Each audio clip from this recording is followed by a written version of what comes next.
नमस्कार दोस्तों, स्वागत है आपका अपने चैनल खाना पचाना में। मैं शारदा खामरा।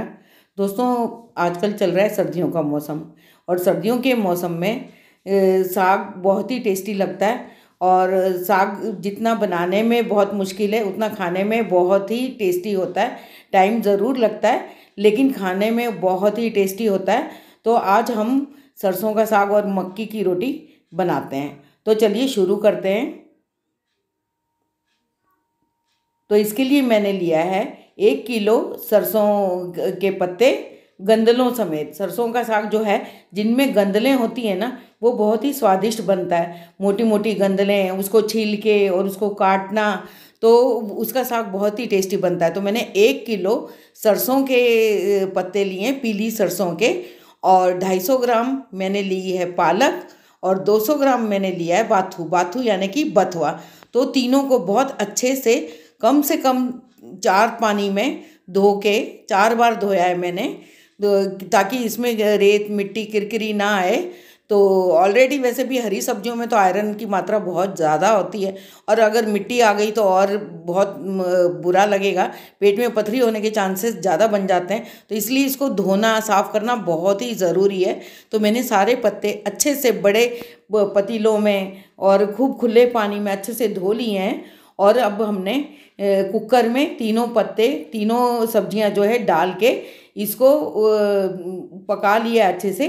मीडियम फ्लेम पे ही पकाया है, बहुत ज़्यादा सीटियां नहीं दिलवाई हैं, क्योंकि ये जो साग है धीरे धीरे आंच पे बना हुआ ही बहुत ही टेस्टी लगता है। और इसको घोटने से घोट घोट के पकाया जाता है। आजकल जो है शहरों में लोग मटकियों में, हांडी में नहीं बनाते हैं, चूल्हे पे नहीं बनाते, उतना स्पेस नहीं होता है घरों में, तो कुकर में बनाया जाता है। वरना तो ये मटकी में, हांडी में बनाया हुआ साग बहुत ही टेस्टी लगता है। तो मैंने कुकर में बनाया है ये। तो अब मेरा साग पक चुका है और काफ़ी अच्छा घुट भी गया है। उसके अंदर मैंने 2 चम्मच जो है मक्की का आटा डाला है, और उसको फिर घोटा और फिर से मीडियम आंच पर उसको पकने दिया। धीमे धीमे पकने दिया। वो धीरे धीरे आंच पे पका हुआ बहुत टेस्टी लगता है। अब जो है हमारा साग पक चुका है। अब हमने कढ़ाई रखी है, उसके अंदर हमने देसी घी डाला है। अब लगाएंगे इसको तड़का। तो इसके अंदर घी अब हमारा गर्म हो रहा है। अब जब तक मेल्ट होता है हमारा घी, हमने लिए हैं प्याज, लहसुन और टमाटर। अब बारीक बारीक इनको हमने काट लिया है।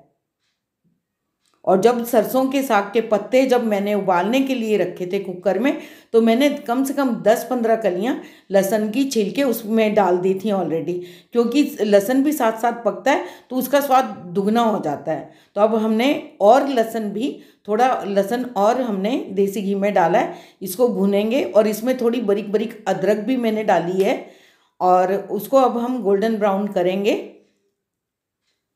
और बहुत अच्छी खुशबू आ रही है अब इसमें लहसुन और अदरक भूनने की। और देसी घी में लहसुन अदरक भून रहा है तो और भी ज़्यादा खुशबू आ रही है।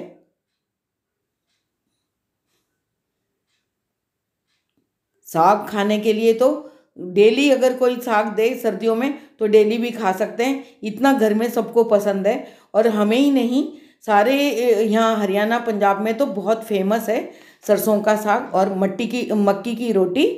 और उसके ऊपर खूब सारा मक्खन,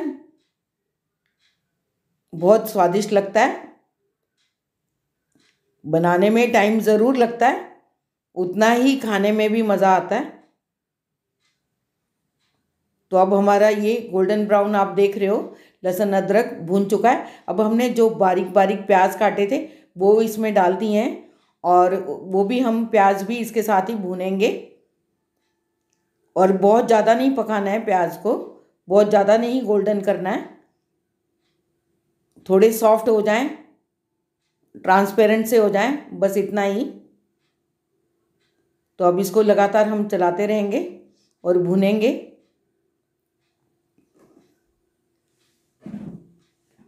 अब इसके अंदर मैंने 3-4 हरी मिर्चें भी डाल दी हैं, और उबलते समय भी मैंने साग में हरी मिर्चें और लहसुन डाला था, क्योंकि उबलते समय जो डालते हैं हरी मिर्चें और लहसुन, उसका स्वाद कुछ अलग ही आता है, और तड़का लगाते हैं उस समय डालते हैं, उसका स्वाद कुछ अलग होता है। तो इसीलिए मैं ये मेरा स्टाइल है कि मैं उबलते हुए ही डालती हूँ लहसुन भी, और लहसुन मुझे बहुत ही टेस्टी लगता है।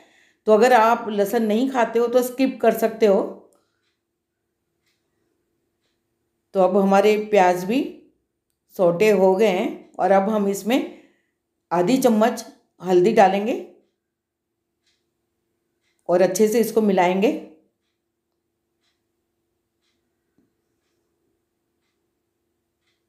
और थोड़ी देर हल्दी पकने तक इसको भूनेंगे।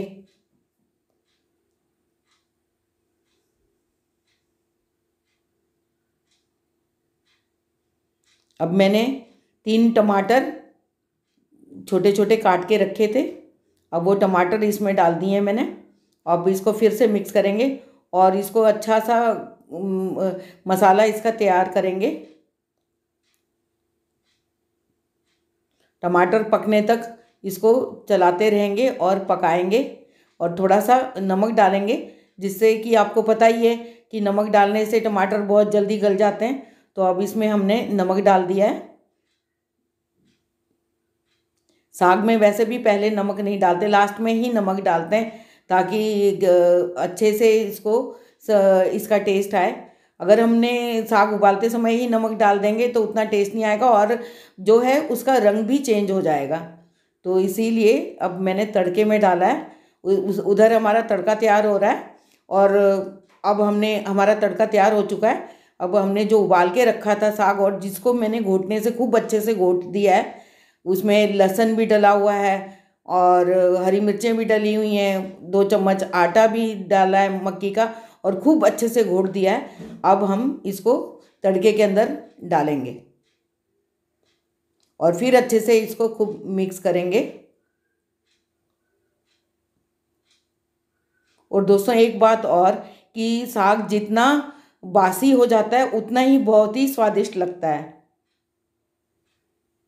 तो कई लोग तो क्या करते हैं कि साग को उबाल के एक साथ रख दिया, जब भी खाना है तो उसको उतना तड़का लगा देते हैं और खाते रहते हैं, क्योंकि स्वादिष्ट ही इतना हो जाता है। तो अब हमने एक परात ले ली, उसके अंदर हमने मक्की का आटा डाला और अब इसको गूंदेंगे। तो इसके अंदर मैंने थोड़ी सी 2-4 दाने अजवाइन के और थोड़ा सा नमक डाला है। और मक्की का आटा गूंदने के लिए स्पेशली पानी गर्म होना चाहिए, हल्का गुनगुना भी नहीं, गर्म।